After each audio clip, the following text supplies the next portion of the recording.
இயல் 2 கவிதை பேழை பார்க்கலாம். காடுங்கிற தலைப்பில் ஒரு டைம் படிச்சுக்கலாம். கார்த்திகை தீபம் என காடெல்லாம் பூத்திருக்கும், பார்த்திட வேண்டுமடி கிளியே பார்வை குளிருமடி, காடு பொருள் கொடுக்கும், காய்கனி ஈன்றெடுக்கும், கூடி கழித்திடவே கிளியே குளிர்ந்த நிழல் கொடுக்கும், குரங்கு குடியிருக்கும், கொம்பில் கனி பறிக்கும், மரங்கள் வெயில் மறைக்கும், கிளியே வழியில் தடையிருக்கும், பச்சை மயில் நடிக்கும், பன்றி கிழங்கெடுக்கும், நச்சரவங்கலங்கும், கிளியே நரியெல்லாம் உலையிடும், அதிமதுர தலையை யானைகள் தின்றபடி புதுநடை போடுமடி கிளியே பூங்குயில் கூவுமடி, சிங்கம் புலி கரடி சிறுத்தை விலங்கினங்கள் எங்கும் திரியுமடி கிளியே இயற்கை விடுதியிலே. எழுதினது சுரதா. பொருளும் பார்த்துக்கலாம். ஈன்று தந்து கொம்பு உணகிளை அதிமதுரம் மிகுந்த சுவை, கழித்திட மகிழ்ந்திட நச்சரவம் அப்படின்னா விடமுள்ள பாம்பு, இது பிரித்ததுன்னா நச்சு குரல் ஆர்வம் வரும். விடுதி தங்கும் இடம். வெளி பார்க்கலாம். கவிஞர் சுரதாவின் இயற்பெயர் ராசகோபாலன். இவர் பாரதிதாசன் மீது மிகுந்த பற்று கொண்டவர். பாரதிதாசனின் இயற்பெயர் சுப்புரத்தினம். எனவே தம் பெயரை சுப்புரத்தினதாசன் அப்படின்னு மாற்றிக்கிட்டார். அதன் சுருக்கம்தான் சுரதா. உவமைகளை பயன்படுத்தி கவிதைகள் எழுதுவதில் வல்லவர் என்பதால் இவரை உவமை கவிஞர்னு சொல்லுவாங்க. அமுதும் தேனும், தேன்மலை, துறைமுகம் உள்ளிட்ட பல நூல்களை எழுதியிருக்காரு. இப்பாடல் தேன்மலை அப்படிங்கிற நூலில் இயற்கை எழில் அப்படிங்கிற பகுதியிலேருந்து எடுத்து வந்திருக்காங்க. இப்பாடல் கிளிக்கண்ணி அப்படிங்கிற பாவகையை சேர்ந்தது. கிளியின் மொழி போன்ற இனிய சொற்களை பேசும் பெண்ணை நோக்கி கூறுவதாக இனிய சந்தத்தில் பாடப்படும் இசை பாடல் வகை தான் கிளிக்கண்ணி. இந்த பாட்டு பார்த்துக்கலாம். நெஞ்சில் உரமும் இன்றி நேர்மை திறமும் இன்றி வஞ்சனை சொல்வாரடி கிளியே வாய்ச்சொல்லில் வீரரடி, கூட்டத்தில் கூடி நின்று கூவி பிதற்றலன்றி நாட்டத்தில் கொள்ளாரடி கிளியே நாளில் மறப்பாரடி. இந்த பாட்டு பாடினது பாரதியார். ஒன்மார் பார்த்துக்கலாம்.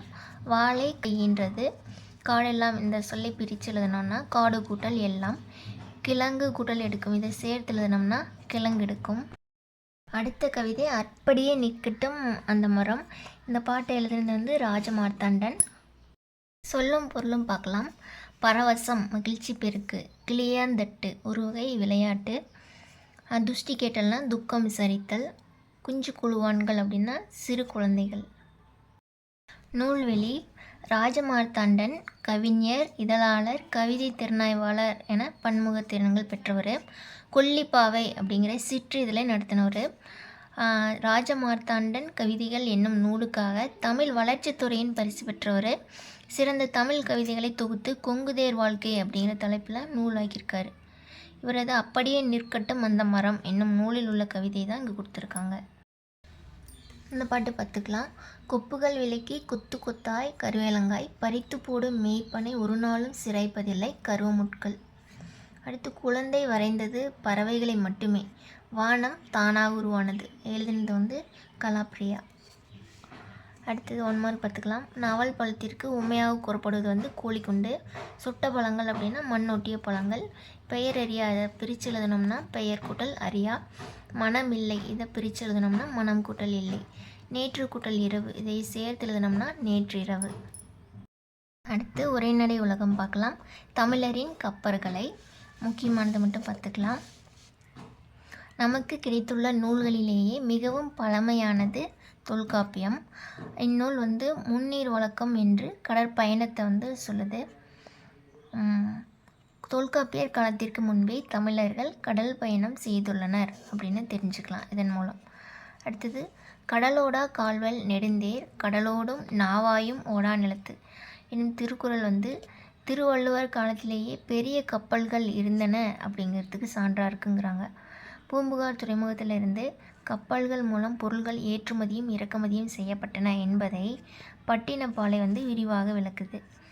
அடுத்து உலகு கிளர்ந்தன உருகெழு வங்கம் என்னும் பெரிய கப்பலை அகநானூறு குறிப்பிடுது.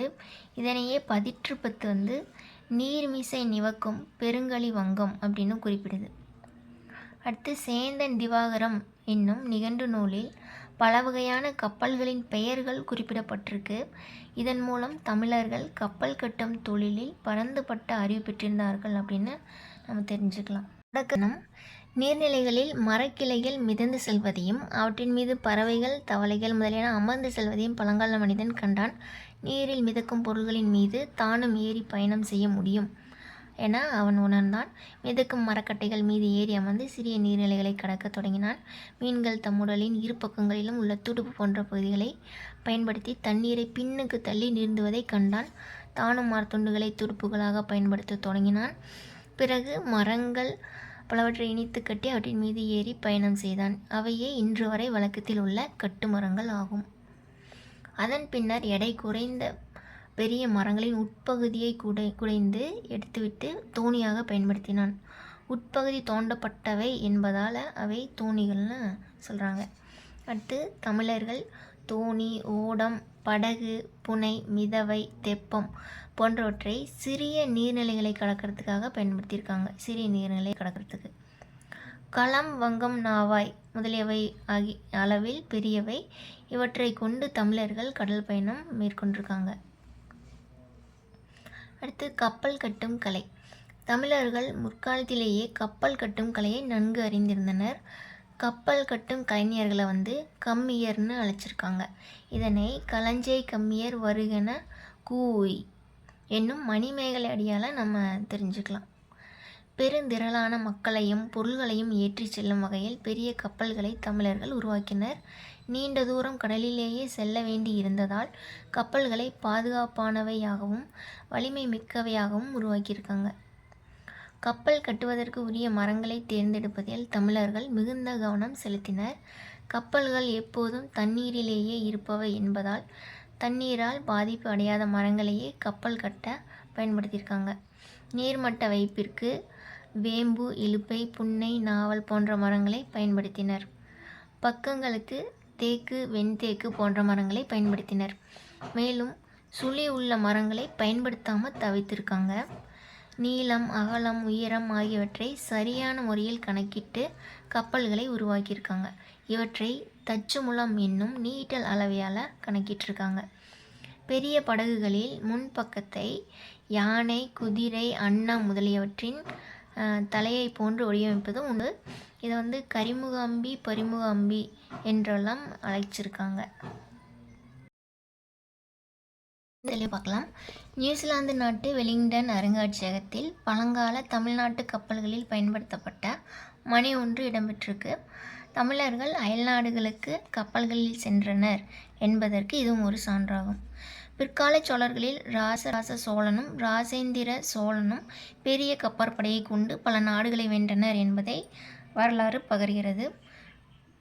அடுத்து மரங்களையும் பலகைகளையும் ஒன்றோடு ஒன்று இணைக்கும் போது அவற்றுக்கிடையே தேங்காய் நார், பஞ்சு ஆகியவற்றில் ஒன்றை வைத்து நன்றாக இறுக்கி அணிகளை அறைந்தனர்.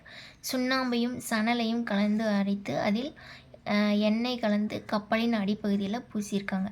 இதனால் கப்பல்கள் பழுதடையாமல் நெடுங்காலம் உழைத்தன. இம்முறையை இத்தாலி நாட்டைச் சேர்ந்த மார்கோ போலோ என்னும் கடற்பயணி வியந்து பாராட்டியிருக்கிறாரு.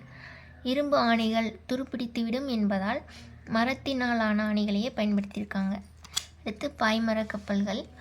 காற்றின் உதவியால் செலுத்தப்படும் கப்பல்கள் தான் பாய்மர கப்பல்கள். பல வகையான பாய்மரங்களை தமிழர்கள் பயன்படுத்தியிருக்காங்க. பாய்மரங்களை கட்டும் கயிறுகளும் பல வகையாக இருந்திருக்கு. பாய்மர கப்பலின் பாய், கயிறு ஆகியவற்றில் பழுது ஏற்படும் பொழுது அவற்றை மரப்பிசின் கொண்டு இணைத்தனர் அப்படின்னு பரிபாடல் சொல்லுது. அடுத்து கப்பலின் உறுப்புகள். கப்பல் பல்வேறு வகையான உறுப்புகளை உடையது. எறா, பருமல், வங்கு, கூம்பு, பாய்மரம், சுக்கான், நங்கூரம் போன்றவை கப்பலின் உறுப்புகளில் செல்லுது. கப்பலின் முதன்மையான உறுப்பாகிய அடிமரம் எறா அப்படிங்கிறாங்க. குறுக்கு மரத்தை பருமல் அப்படிங்கிறாங்க. கப்பலை செலுத்துவதற்கும் உரிய திசையில் திருப்புவதற்கும் பயன்படும் முதன்மையான கருவி தான் சுக்கான். அப்புறம் கப்பலை நிலையாக ஓரிடத்தில் நிறுத்தி வைக்க உதவும் உறுப்பு நங்கூரம். அப்புறம் சமுக்கு என்னும் ஒரு கருவியையும் கப்பல்களில் பயன்படுத்தினர் என்று கப்பல் சாத்திரம் அப்படிங்கிற நூல் சொல்லுது. இது காந்த ஊசி பொருத்தப்பட்ட திசை காட்டும் கருவியாக இருக்கலாம் என ஆய்வாளர்கள் கருதுகிறாங்க. தெரிந்து தெளிவும் பார்க்கலாம். ஆங்கிலேயர் கட்டிய கப்பல்களை 12 ஆண்டுகளுக்கு ஒரு முறை பழுது பார்க்க வேண்டும். ஆனால் தமிழர் கட்டிய கப்பல்களை 50 ஆண்டுகள் ஆனாலும் பழுது பார்க்க வேண்டிய அவசியமில்லை அப்படின்னு வாக்கர் அப்படிங்கிற ஆங்கிலேயர் சொல்லியிருக்காரு. அடுத்து கப்பலை செலுத்தும் முறை. கப்பல் செலுத்துபவரை மாலுமி, மீகாமன், நீகான், கப்பலோட்டி முதலிய பல பெயர்களால் அழைச்சிருப்பாங்க. காற்றின் திசையை அறிந்து கப்பல்களை செலுத்தும் முறையை தமிழர்கள் நன்கு அறிந்திருந்தனர். இவ்வுண்மையை நளியிரு முன்னீர் நாவாய் ஓட்டி வழிதொழில் ஆண்ட உறவோன் மருக என்னும் புறப்பாடல் அடிகளில் வெண்ணி குயத்தியார் குறிப்பிடுகிறாங்க. கடலில் காற்று வீசும் திசை, கடல் நீரோட்டங்களின் திசை ஆகியவற்றை தமிழர்கள் தம் பட்டறிவால் நன்கு அறிந்து அவற்றுக்கேற்ப உரிய காலத்தில் சரியான திசையில் கப்பலை செலுத்தினர். திசை காட்டும் கருவியை பயன்படுத்தியும் வானில் தோன்றும் விண்மீன்களின் நிலையை வைத்தும் திசையை அறிந்து கப்பலை செலுத்தினர். கப்பல் ஓட்டும் மாலுமிகள் சிறந்த வானியல் அறிவையும் பெற்றிருந்தனர். கோள்களின் நிலையை வைத்து புயல், மழை போன்றவை தோன்றும் காலங்களையும் கடல் நீர் பொங்கும் காலத்தையும் அறிந்து தகுந்த காலத்தில் கப்பல்களை செலுத்தினர். கலங்கரை விளக்கம். கடலில் செல்லும் கப்பல்களுக்கு துறைமுகம் இருக்கும் இடத்தை காட்டுவதற்காக அமைக்கப்படுவது கலங்கரை விளக்கம். உயரமான கோபுரத்தின் உச்சியில் ஒளி வீசும் விளக்கினை கொண்டதாக இது அமைக்கப்படும். களம் அப்படின்னா கப்பல், கரைதல் அப்படின்னா அழைத்தல். கப்பலை அழைக்கும் விளக்கு என்னும் பொருளில் இது கலங்கரை விளக்கம் எனப்பட்டது. துறைமுகத்தில் கரைக்கு அருகில் பெரிய கப்பல்கள் கொண்டு வர இயலாது. எனவே கப்பலில் வரும் பொருள்களை தோணிகள் மூலம் கரைக்கு கொண்டு வந்தனர். இச்செய்தியை களம் தந்த பொற்பரிசம் களித்தோணியால் கரை சேர்க்குந்து அப்படிங்கிற பாட்டில் நம்ம தெரிஞ்சுக்கலாம். முற்காலத்தில் மக்கள் மட்டுமின்றி போர் புரியவும் கப்பல்கள் பெரிதும் பயன்பட்டன. ஆனால் இக்காலத்தில் பெரும்பாலும் பொருள்களை ஏற்றி செல்லவே கப்பல்கள் பயன்படுத்தப்படுது. அவற்றை சரக்கு கப்பல்கள்னு சொல்கிறாங்க. போருக்கு பயன்படும் பெரிய கப்பல்களும் இன்றைக்கி இருக்குது. அடுத்து தெரிந்து தெளிவாக பார்க்கலாம். கடல் ஆமைகள் இனப்பெருக்கத்துக்காக தகுந்த தேடி நீண்ட தூரம் பயணம் செய்கின்றன. அவை செல்லும் வழியை செயற்கைக்கோள்கள் மூலம் தற்போது ஆராய்ந்திருக்காங்க. அவ்வழியில் உள்ள நாடுகளுடன் தமிழர்கள் வாணிக தொடர்பு கொண்டிருந்ததை அறிய முடியுது. எனவே பழந்தமிழர்கள் ஆமைகளை வழிகாட்டிகளாக பயன்படுத்தி கப்பல் பயணம் செய்திருக்கலாம் அப்படின்னு கருத்து இருக்குது. தமிழர்கள் சிறிய நீர்நிலைகளை கடக்க பயன்படுத்தியது ஓடம். தொல்காப்பியம் கடல் பயணத்தை முன்னீர் வழக்கம் அப்படின்னு சொல்லுது. கப்பலை உரிய திசையில் திருப்புவதற்கு சுக்கான் பயன்படுது. கோடிட்டு எடுத்து நிற்பக பார்க்கலாம். காற்றின் உதவியால் செலுத்தப்படுபவை பாய்மர கப்பல்கள். கப்பல் ஓரிடத்தில் நிலையாக நிற்க உதவுவது நங்கூரம். உயரமான கோபுரத்தின் உச்சியில் ஒளி வீசும் விளக்கினை கொண்ட அமைப்பு கலங்கரை விளக்கம். பொறுத்துக. எறா அப்படின்னா அடிமரம், பருமல்னா குறுக்கு மரம், மீகாமன் அப்படின்னா கப்பலை செலுத்துறவர், காந்த ஊசின்னா திசை காட்டும் கருவி. மட்டும் பார்த்துக்கலாம். தமிழ்நாட்டின் 2வது மிகப்பெரிய புலிகள் காப்பகம் எதுனா அந்த களக்காடு முண்டந்துறை புலிகள் காப்பகம். இது 895 சதுர கிலோமீட்டர் பரப்பளவு கொண்டது. இங்கு புலி, சிறுத்தை, யானை, மான், கரடி, காட்டு மாடு போன்ற அரிய விலங்குகள் வாழ்கின்றன. உலகில் 2 வகையான யானைகள் இருக்குது. ஒன்று ஆசிய யானை, இன்னொன்று ஆப்பிரிக்க யானை. ஆசிய யானைகளில் ஆண் யானைக்கு தந்தம் உண்டு, பெண் யானைக்கு தந்தம் இல்லை. ஆனால் ஆப்பிரிக்க யானைகளில் 2க்குமே தந்தம் உண்டு. அடுத்தது அதுவும் இல்லாமல் அவற்றின் உயரம், நிறம், நகம் ஆகியவற்றில் சில வேறுபாடுகள் இருக்குதுன்னு சொல்கிறாங்க. அடுத்து யானைகள் எப்பொழுதும் கூட்டமாகத்தான் வாழும். இந்த கூட்டத்திற்கு ஒரு பெண் யானை தான் தலைமை தாங்குமா. யானைகள் தங்களுக்கு தேவையான தண்ணீர், உணவு ஆகியவற்றிற்காக இடம்பெயர்ந்து கொண்டே இருக்குமா. ஒரு யானை நாள் ஒன்றுக்கு 250 கிலோ புல், இலை, தழைகளை உணவாக உட்கொள்ளும். அதற்கு குடிக்க 65 லிட்டர் தண்ணீர் தேவைப்படுமா. யானை மிகுந்த நினைவாற்றல் கொண்ட விலங்கு. அது பாசம் நிறைந்த விலங்கும் கூட. மேலும் யானைக்கு கண் பார்வை குறைவு. கேட்கும் ஆற்றலும் மோப்ப ஆற்றலும் தான் மிகுதியாக இருக்குமா. யானைகள் பொதுவாக மனிதர்களை தாக்குவது இல்லை. அவற்றின் வழித்தடங்களில் நாம் குறுக்கிடும் போது தான் அது நம்ம தாக்கும். அப்புறம் கரடி ஓர் அணைத்துண்ணி. அது பழங்கள், தேன் போன்றவற்றை உண்பதற்காக மரங்களில் ஏறும். உதிர்ந்த மலர்கள், காய்கள், கனிகள், புற்றீசல் ஆகியவற்றை தேடி உண்ணும். கரையான் தான் அதுக்கு மிகவும் பிடித்த உணவு.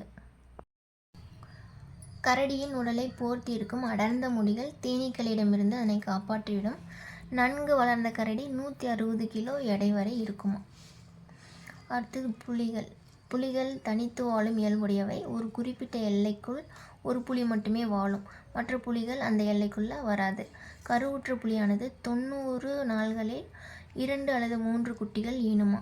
அந்த குட்டிகளை 2 ஆண்டுகள் வரை வளர்க்கும். அவை வேட்டையாட கற்றுக்கொண்ட அப்புறமா அவற்றுக்கான எல்லையும் பிரித்து தனியாக அனுப்பிடுமா. அப்புறம் புலிதான் ஒரு காட்டின் வளத்தை குறிக்கும் குறியீடு. புலி தனக்கான உணவை வேட்டையாடிய பின்பு வேறு எந்த விலங்கையுமே வேட்டையாடாதாமா. எனவே அதனை பண்புள்ள விலங்கு அப்படின்னு சொல்கிறாங்க. அப்புறம் சிங்கம். உலகில் ஆசிய சிங்கம், ஆப்பிரிக்க சிங்கம் அப்படின்னு 2 வகை சிங்கம் இருக்குது. இந்தியாவில் குஜராத் மாநிலத்தில் கிர் சரணாலயத்தில் மட்டுமே ஆசிய சிங்கங்கள் வாழுதாம். நீளம், உயரம், பருமன், எடை, பலம், வேட்டைத்திறன் ஆகிய அனைத்திலும் சிங்கத்தை விட புலியே உயர்ந்தது. எனவே இயற்கை விஞ்ஞானிகள் புலியையே காட்டுக்கு அரசன்னு சொல்கிறாங்க. அப்புறம் தெளிவும் பார்க்கலாம். தமிழ்நாட்டில் வனக்கல்லூரி அமைந்துள்ள இடம் மேட்டுப்பாளையம், கோவை மாவட்டத்தில்.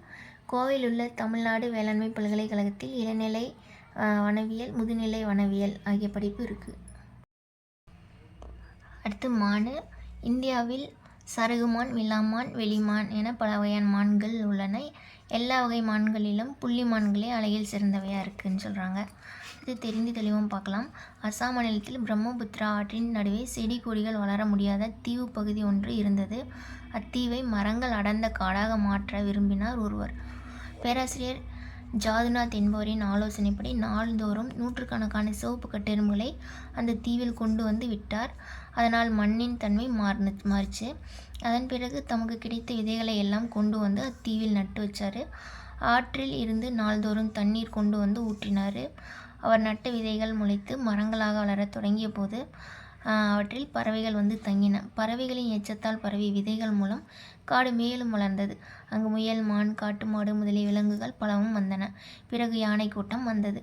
நிறைவாக காட்டின் வளம் என்று குறிக்கப்படும் புலிகளும் வந்து தங்கின. இவ்வாறு தனி மனிதனாக ஒரு காட்டையை உருவாக்கியவர்தான் இந்திய வனமகான் என்று அழைக்கப்படும் ஜாதவ் பையங். இவருக்கு இந்திய அரசு 2015ஆம் ஆண்டு பத்மஸ்ரீ விருது வழங்கியது. மேலும் கவுகாத்தி பல்கலைக்கழகம் மதிப்புறு முனைவர் பட்டமும் வழங்கியிருக்கு. அடுத்து 4 வகை குறுக்கங்கள் பார்க்கலாம். ஃபஸ்ட்டு ஐகார குறுக்கம். ஐ, கை, பை என ஐகார எழுத்து தனித்து வரும் இடங்களில் தனக்குரிய 2 மாத்திரை அளவில் முழுமையாக ஒலிக்குது. தனித்து வந்தால் முழுமையாக ஒலிக்கும். அடுத்தது வையம், சமையல், பறவை என சொற்களில் முதல்ல, இடையில், இறுதியில் அந்த இடங்களில் வரும்போது தனக்குரிய 2 மாத்திரை அளவிலிருந்து குறைந்து ஒலிக்குது. இந்த மாதிரி குறைந்து ஒலிக்கும் ஐகாரம்தான் ஐகார குறுக்கம் அப்படின்னு சொல்கிறோம். ஐகாரம் வந்து சொல்லின் முதல்ல வரும்போது 1.5 அளவில் ஒலிக்குமா. ஐகாரம் சொல்லின் இடையிலும் இறுதியிலும் வரும்போது 1 மாத்திரை.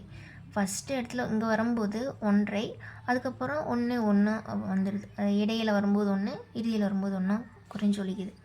அடுத்து ஔகாரம். வவ் என ஔகார எழுத்து தனித்து வரும் இடங்களில் தனக்குரிய 2 மாத்திரை அளவில் முழுமையாக ஒலிக்குது.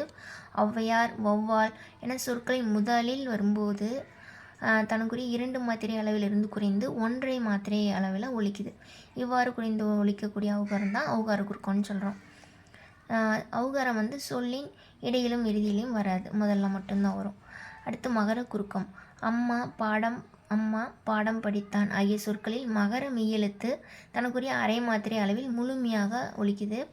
வலம் வந்தான் என்பதில் மகர மெய்யெழுத்தை அடுத்து வகர எழுத்து வருவதால் மகர மெய்யானது தனக்குரிய 1/2 மாத்திரை அளவிலிருந்து குறைந்து 1/4 மாத்திரை அளவில் ஒலிக்குது.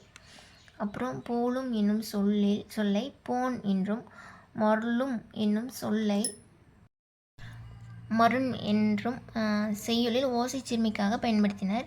இச்சொற்களில் மகரமெய்யானது இன் ஆகிய எழுத்துக்களை அடுத்து வருவதால் தனக்குரிய 1/2 மாத்திரை அளவிலிருந்து குறைந்து 1/4 மாத்திரை அளவில் ஒலிக்குது. இவ்வாறு குறைந்து ஒலிக்கும் மகரம்தான் மகர குறுக்கம். அடுத்து ஆயுத குறுக்கம். அஃது, எஃகு ஆகிய சொற்களில் ஆயுத எழுத்து தனக்குரிய 1/2 மாத்திரை அளவில் முழுமையாக ஒலிக்குது. இங்கே வந்து முழுமையாக ஒலிக்குது அரை மாத்திரையில். முள் கூட்டல் தீது என்பது முட்டியது எனவும், கல் கூட்டல் தீது என்பது கற்றியது எனவும் சேரும். இச்சொற்களில் உள்ள ஆயுத எழுத்து தனக்குரிய அரை மாத்திரை அளவிலிருந்து குறைந்து கால் மாத்திரை அளவில் ஒலிக்குது. இவ்வாறு குறைந்து ஒலிக்கும் ஆயுதம்தான் ஆயுத குறுக்கம்னு சொல்கிறோம். வேட்கை என்னும் சொல்லில் ஐகார குறுக்கம் பெறும் மாத்திரை அளவு வந்து 1, கடைசி எழுத்துல ஐ. மகர குறுக்கம் இடம்பெறாத சொல் இதில் எதுன்னா பணம் கிடைத்தது. சொல்லின் முதலில் மட்டுமே இடம்பெறுவது என்னன்னா ஔகார குறுக்கம். உவமை பேரபிள், வனவியல் ஃபாரஸ்ட்ரி, இயற்கை வளம் நேச்சுரல் ரிசோர்ஸ், வன பாதுகாவலர் கன்சர்வேட்டர் ஆஃப் ஃபாரஸ்ட். திருக்குறள் பார்க்கலாம். புறங்குறமை கண்ணின்று கண்ணறை சொல்லினும் சொல்லற்க முன்னின்று பின்னோக்கா சொல். ஒருவருக்கு நேர் நின்று கடுமையான சொற்களை சொன்னாலும் சொல்லலாம், ஆனால் அவர் இல்லாத போது புறங்கூறுதல் கூடாது. அடுத்தது ஏதிலார் குற்றம் போல் தம் குற்றம் காண்கிற்பின் தீதுண்டோ மண்ணும் உயிர்க்கு. இதனுடைய பொருள் பிறருடைய குற்றத்தை காண்பது போல் தன்னுடைய குற்றத்தையும் காண்பவருடைய வாழ்வில் துன்பம் இல்லை. அருளுடைமை அருட்செல்வம் செல்வத்துள் செல்வம் பொருட்செல்வம் பூரியார் கண்ணமுல. அருளாகிய செல்வமே செல்வங்குள்ள சிறந்த செல்வமாகும். பொருட்செல்வம் இழிந்தவரிடத்திலும் உள்ளது. இது வந்து சொல் பொருள் பின்வரு நிலையணி. அடுத்து வலியார் முன் தன்னை நினைக்கத்தான் தன்னின் வெளியார் மேல் செல்லும் இடத்து.